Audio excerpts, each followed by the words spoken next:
नमस्कार दोस्तों, आज सुबह की ताज़ा खबर जानने से पहले अगर चैनल में नए हैं तो चैनल को सब्सक्राइब करके बेल आइकन को प्रेस कर लीजिएगा। आज की पहली खबर, ममता सरकार का बड़ा तोहफा, दुर्गा पूजा से पहले सरकारी कर्मचारियों को मिलेगा सितंबर का वेतन। पश्चिम बंगाल की ममता बनर्जी सरकार ने सरकारी कर्मचारियों को दुर्गा पूजा से पहले एक शानदार खुशखबरी दी है। राज्य के कर्मचारियों को सितम्बर महीने का वेतन पूजा की छुट्टियों से पहले यानी 24 या 25 सितम्बर तक मिल जाएगा। वित्त विभाग ने मंगलवार को इसकी अधिसूचना जारी कर दी है। इस बार वेतन के साथ साथ अनुदान, मजदूरी, पारिश्रमिक, छात्रवृत्तियां और मानदेय भी कर्मचारियों को खाते में जमा होंगे। यह खबर कर्मचारियों के लिए किसी बड़े तोहफे से कम नहीं है जो पूजा की तैयारियों में जुटे हैं। अगली खबर, जीएसटी कट का नोटिफिकेशन हो गया जारी। 22 सितंबर से लागू हो जाएंगी नई दरें। वित्त मंत्रालय ने उत्पादों के लिए केंद्रीय माल एवं सेवा कर यानी जीएसटी की दरें अधिसूचित कर दी है। नई दरें 22 सितंबर से प्रभावी होंगे। इस अधिसूचना के बाद राज्यों का भी अपने स्तर पर राज्य जीएसटी की दरें अधिसूचित करनी होंगी। जीएसटी व्यवस्था के तहत प्राप्त राजस्व को केंद्र एवं राज्यों के बीच समान रूप से समझा किया जाता है। जीएसटी परिषद की मंजूरी के बाद 22 सितंबर से नई व्यवस्था के तहत अधिकांश वस्तुओं एवं सेवाओं पर 5 और 18% की दर से ही कर लगेगा। अगली खबर है, आंगनवाड़ी बहनों का बढ़ेगा मानदेय, मिलेगा स्मार्टफोन। मुख्यमंत्री योगी आदित्यनाथ ने बुधवार को विश्वकर्मा जयंती के मौके पर आंगनवाड़ी बहनों की बड़ी स्वागत दी है। घोषणा की है कि आंगनवाड़ी बहनों को स्मार्टफोन वितरण के साथ ही उनके मानदेय वृद्धि की जाएगी। इस अभियान के तहत यूपी में 75 जनपदों का व्यापक स्वास्थ्य शिविरों का शुरुआत हुई है, जिसमें से महिला और बच्चों के स्वास्थ्य पर विशेष ध्यान दिया जा रहा है। प्रधानमंत्री नरेंद्र मोदी द्वारा बुधवार को मध्य प्रदेश के धार से वीडियो कॉन्फ्रेंसिंग के माध्यम से स्वस्थ नारी शक्त परिवार अभियान और 8वें राष्ट्रीय पोषण माह का शुभारंभ किया गया है। यह अब तक के देश के सबसे बड़े स्वास्थ्य अभियानों में से एक है। इस ऐतिहासिक अवसर पर मुख्यमंत्री योगी आदित्यनाथ ने लखनऊ के Atal Bihari Vajpayee scientific and action centre KGMPU में प्रदेश स्तरीय कार्यक्रमों की शुरुआत की है और इस दौरान मानदेय बढ़ने की घोषणा की है।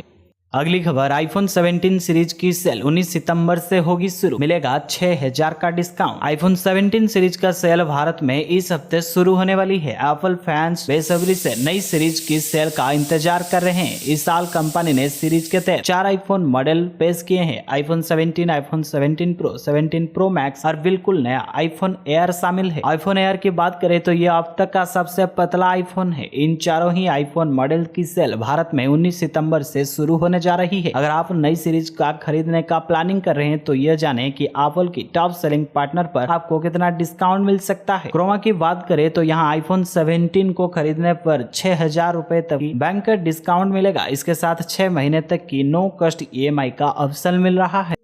अगली खबर, गवार हो तभी बॉर्डर पर हो। HDFC बैंक कर्मी ने किया सैनिक का अपमान, ऑडियो सुनकर खोल उठेगा खून। HDFC बैंक की मुंबई शाखा के कर्मचारी का ऑडियो क्लिप सामने आया है। इसे लेकर सोशल मीडिया पर लोगों का गुस्सा भड़का उठा है। दावा किया जा रहा है कि यह ऑडियो HDFC बैंक के एक कर्मचारी अनुराधा वर्मा का है। इसमें वो लोन रिकवरी के सिलसिले में सेना के एक जवान को कॉल करती है। बातचीत के दौरान जब जवान से ज्यादा ब्याज को लेकर सवाल किया तो वो उस पर भड़क उठती है। वो उसे गंदी गंदी गालियां देती है और यहाँ तक कि सेना और शहीदों के बारे में भी आपत्तिजनक बातें करती है। लोगों को HDFC बैंक में इस महिला कर्मचारी के खिलाफ सख्त कार्रवाई का मांग की है। ऑडियो में महिला कहती है, सुनाई देती है कि तुम्हें मैसेज रिप्लाई तो देना चाहिए था ना, मजबूरी है मैडम, अभी नहीं दे सकता। जवाब नहीं दे रहे। इस पर वो पूछता है, मैंने कई बार पूछा कि मेरा 15,85,000 लोन सेक्शन किया आपने, लेकिन 16 लाख हिसाब कैसे, ब्याज कैसे लिया जा रहा है। इस पर अनुराधा वर्मा झुंझला जाती है और गुस्से में कहती है, बताया तो है कि 75,000 बार तुम्हें, अब तुम गवार हो तो क्या कर सकते हैं। पढ़ लिखे होते तो किसी अच्छी कंपनी में नौकरी कर रहे होते, गवार हो तभी बॉर्डर पर भेज दिए गए हो, गवार जाहिल कहीं के, ऐसे बोलती है।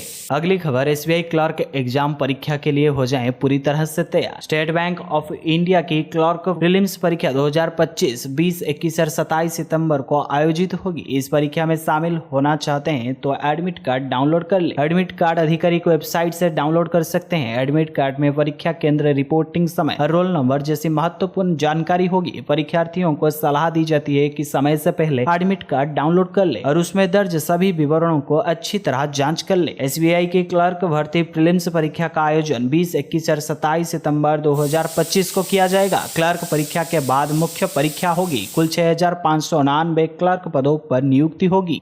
अगली खबर, हाईकोर्ट में ड्राइवर अटेंडेंट समेत 300 पदों पर भर्ती। अगर आप 10वीं या 12वीं पास है तो दिल्ली में सरकारी नौकरी का तलाश कर रहे हैं तो आपके लिए सुनहरा मौका है। दिल्ली अधीनस्थ सेवा चयन बोर्ड यानी DSSSB की ओर से दिल्ली उच्च न्यायालय में कई पदों पर भर्ती के लिए आवेदन मांग जा रही है। इनमें ड्राइवर और प्रोसेस सर्वर की नियुक्तियां भी शामिल है। इच्छुक उम्मीदवार दिल्ली उच्च न्यायालय में ड्राइवर के पद के लिए आवेदन कर सकते हैं। ध्यान रहे, आवेदन प्रक्रिया 26 अगस्त से चालू है। आवेदन करने की अंतिम 24 सितंबर रात 11 बजे तक निर्धारित की गई है। आवेदन की लिंक DSSB की आधिकारिक वेबसाइट पर उपलब्ध है। इस भर्ती के लिए सामान्य अभ्यर्थियों को 100 रुपए का आवेदन शुल्क देना होगा। वहीं महिला उम्मीदवारों, SC, ST, PWD और पूर्व सैनिकों को कुल छूट से प्रदान की गई है। अगली खबर, स्मार्ट प्रीपेड मीटर लगने के बाद सिक्योरिटी मनी मिलेगी वापस। यूपी में स्मार्ट प्रीपेड मीटर लगने के बाद उपभोक्ताओं को उनकी पुरानी जमा सिक्योरिटी मनी वापस मिल जाएगी। यह राशि उनके बकाया बिल में समायोजित की जाएगी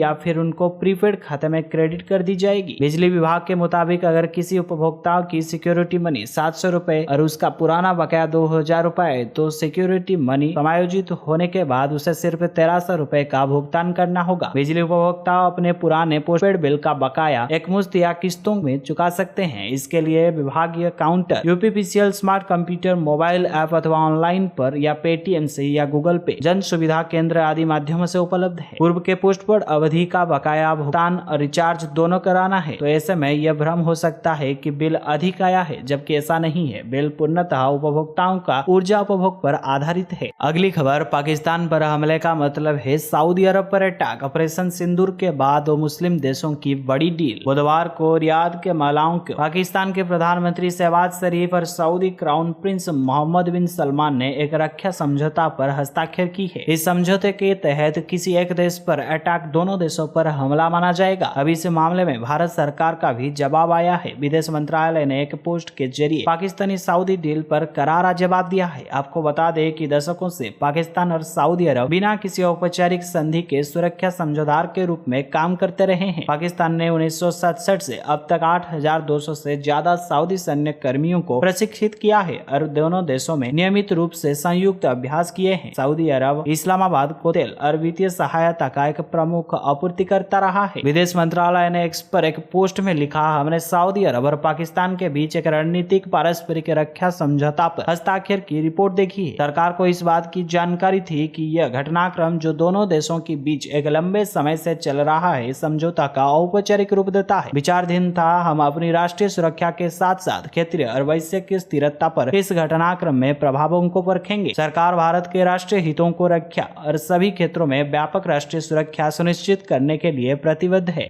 अगली खबर, Amazon great Indian festival sale में मचने वाली है लूट। iPhone 15 मिलेगा सिर्फ 43,749 रुपए में। एप्पल ने पिछले हफ्ते यानी 9 सितंबर को अपना iPhone 17 सीरीज पेश किया है, जिसके बाद पुराने iPhone मॉडल पर तगड़े ऑफर्स देखने को मिल रहे हैं। इस बीच जल्द ही ई-कॉमर्स साइट साल की सबसे बड़ी sale Amazon great Indian festival sale भी शुरुआत होने वाली है। इस सेल में कई स्मार्टफोन बेहद कम कीमत पर मिलेंगे। इस सेल में iPhone 15 पर सबसे धांसू ऑफर मिलने वाला है और इसे आप 45,000 रुपए से भी कम में खरीद सकते हैं। अमेजन ने अपने सेल पेज पर साफ कर दिया है कि 23 सितंबर शुरू होने वाली है। ग्रेट इंडियन फेस्टिवल 2025 के दौरान iPhone 15 की कीमत में बड़े डिस्काउंट देखने को मिलेगा। अगर आप भी कम दाम पर आईफोन का प्रीमियम फोन खरीदने का प्लानिंग कर रहे हैं तो ये मौका बिल्कुल सही है। आपको बता दें कि एप्पल ने iPhone 15 को 2023 में लॉन्च किया था और ये अभी तक का सबसे जबरदस्त फोन है। इसकी शुरुआत कीमत 79,900 रुपए है, लेकिन Amazon great Indian festival sale में इसे सिर्फ 43,749 रुपए में खरीदा जा सकता है। यानी इस फोन पर आपको सीधा 36,151 रुपए की भारी छूट मिलेगी। अभी ये पूरी तरह पक्का नहीं है कि इस ऑफर में बैंक ऑफर शामिल है या फ्लैट डिस्काउंट है। अमेजन ने इसके बारे में अभी तक पूरी जानकारी नहीं दी है। अगली खबर, बेरोजगार युवाओं युवतियों को मिलेंगे हर माह इतने रुपए। मुख्यमंत्री नीतीश कुमार ने गुरुवार यानी 18 सितंबर 2025 को एक बड़ा ऐलान किया है। कह दिया है कि राज्य सरकार के 7 निश्चयकारी कार्यक्रम अंतर्गत पूर्व से संचालित मुख्यमंत्री निश्चय स्वयं सहायता भत्ता योजना का विस्तार किया गया है। इसके अंतर्गत इंटर उत्तीर्ण युवक युवतियों को पहले से दी जा रही स्वयं सहायता भत्ता योजना का लाभ अब कला, विज्ञान एवं वाणिज्य उत्तीर्ण स्नातक बेरोजगार युवक युवतियों को भी दिया जाने वाला है। उन्होंने कहा है कि 20 से 25 आयु वर्ग के स्नातक उत्तीर्ण युवक युवतियों को कहीं अध्ययनरत नहीं एवं नौकरी रोजगार के लिए प्रयास कर रहे उनका कोई स्वरोजगार नहीं है अथवा सरकारी, निजी, गैर सरकारी नियोजन प्राप्त नहीं है, उससे भी 1000 रुपए प्रति माह की दर से अधिकतम 2 वर्षों तक मुख्यमंत्री निश्चय स्वयं सहायता भत्ता का भुगतान किया जाएगा। इसकी जानकारी उन्होंने अपने एक्स पोस्ट पर की दी है। लिखा है कि मुझे उम्मीद है कि इस सहायता भत्ता का उपयोग युवक युवतियां आवश्यक प्रशिक्षण प्राप्त करने में तथा प्रतियोगिता परीक्षाओं की तैयारी में करेंगे ताकि उनका भविष्य सुरक्षित हो सके।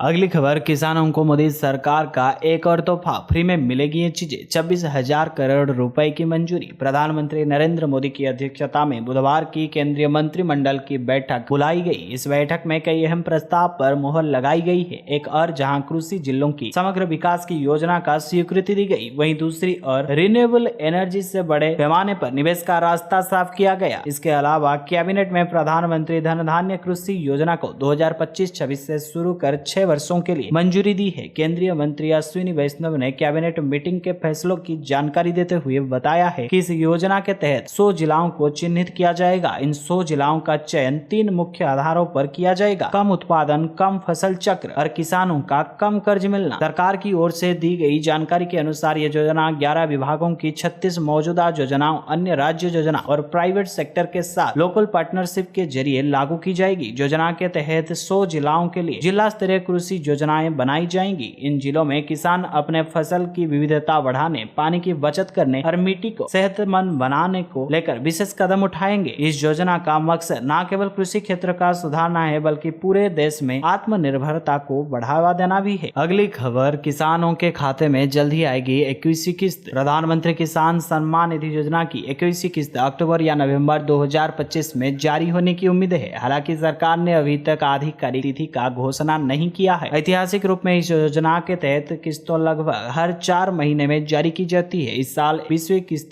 2 अगस्त को किसानों के खातों में सीधे ट्रांसफर की गई थी, जिससे देश भर में लगभग 10 करोड़ से अधिक किसानों को लगभग 20,500 करोड़ का वित्तीय सहायता प्रदान की गई है। प्रधानमंत्री किसान सम्मान निधि दिसंबर 2019 में केंद्र सरकार द्वारा शुरू की गई एक योजना है, जिसके उद्देश्य छोटे और सीमित किसानों का परिवारों को प्रत्यक्ष आय यानी डायरेक्ट इनकम सहायता प्रदान करना है। योजना के तहत पात्र किसानों को 6,000 प्रति वर्ष मिलते हैं। यह राशि 3 समान किस्तों में यानी 2,000 प्रत्येक हर 4 महीने में सीधे किसानों के बैंक खाते में डेबिट माध्यम से भेजी जाती है। वर्तमान में यह योजना लगभग 12 करोड़ किसानों को कवर करती है। अगली खबर, बियर पीने वालों की बल्ले बल्ले, सिर्फ 50 रुपए भी मिलेगी 200 वाली बोतल। तो जानिए क्या है सच। गर्मियों में अक्सर बियर का खपत बढ़ जाती है, जिसके चलते कई आपको फेवरेट ब्रांड बाजार में नहीं मिल पाता है। लेकिन अब आपको निराश होने की जरूरत नहीं। अगर आप भी गर्मियों में ठंडी बियर का पीने का शौकीन है तो ये खबर आपके लिए है। भारत और ब्रिटेन के बीच हुए नए व्यापार समझौता के बाद अब ब्रिटिश बियर और स्कॉच विस्की पर आयात शुल्क में बड़ी छूट दी गई है। इसका मतलब ये है कि जो बियर पहले 200 रुपए में मिलती थी, अब वो सिर्फ 50 रुपए में मिल सकती है। हाल ही में 6 मई को भारत और ब्रिटेन के बीच एक मुक्त व्यापार समझौता हुआ है। इस समझौता के तहत भारत ने ब्रिटेन से आने वाली बियर पर टैक्स को 150% से घटाकर 75% कर दिया है। इसका मतलब है कि अब ब्रिटिश बियर ब्रांड सस्ती कीमतों पर मिल सकेंगी। जो बियर पहले 200 रुपए में मिलती थी, अब वो सिर्फ 50 रुपए में मिल सकती है। इसके अलावा भारत का बियर मार्केट 2026 तक करीब 50,000 करोड़ रुपए तक पहुंचने की उम्मीद है और बदलती जीवन शैली और सोशल कल्चर की वजह से इसकी लोकप्रियता बढ़ने की संभावना है। भारत में बियर की सबसे ज्यादा खपत दक्षिणी राज्यों में जैसे कर्नाटक, तमिलनाडु और केरल में होती है। इसके अलावा गोवा अपने खुले शराब कानून और पर्यटकों की वजह से बियर का एक बड़ा केंद्र है। आज के लिए इतना ही, मिलते हैं कल सुबह के नए ताजा खबर के साथ।